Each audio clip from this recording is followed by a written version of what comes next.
The Roma, or Romani people, are often referred to as gypsies.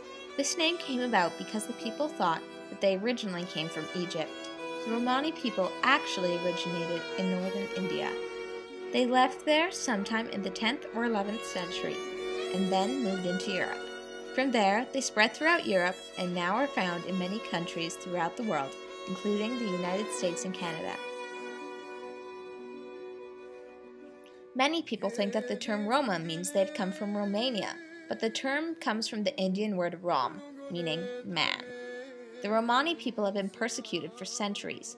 For many years, they were slaves in Romania and other Eastern Europe countries until slavery was banned in the 1500s. Even after they were no longer slaves, many countries exiled or deported them. During World War II, the Nazis added gypsies to their lists of impure people. It is unknown exactly how many were killed during the Nazi regime, but estimates range from 250,000 to over 1 million. Even today, the Romani people are discriminated against.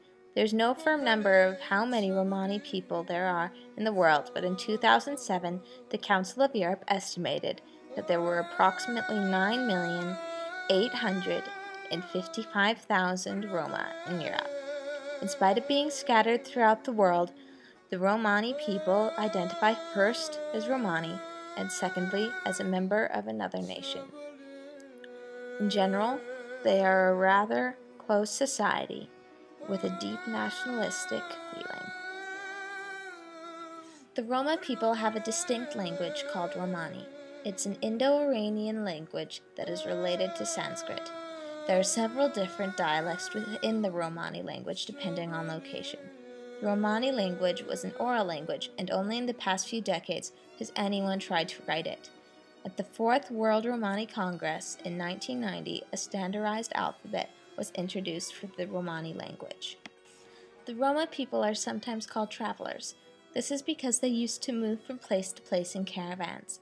Nowadays, many of the Romani people are sedentary and live in homes, although still follow the old ways of moving from place to place. There are many other parts of Romani culture that are still widely used today. They have a tradition of unclean that relates to the Hindu religion.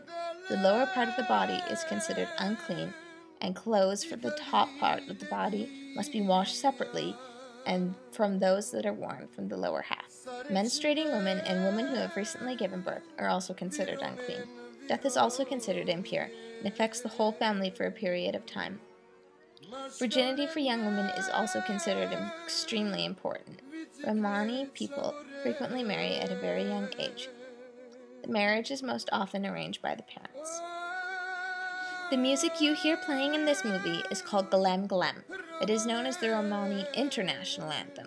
It is based on a Romani folk song. Another symbol of the Romani people is its flag.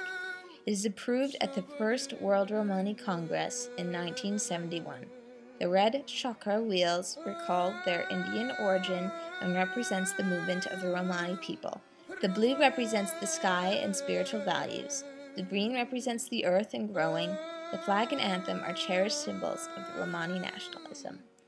The Romani are an unusual nation within a nation because they maintain a cultural and ethnic nationalism while being a part of many nations.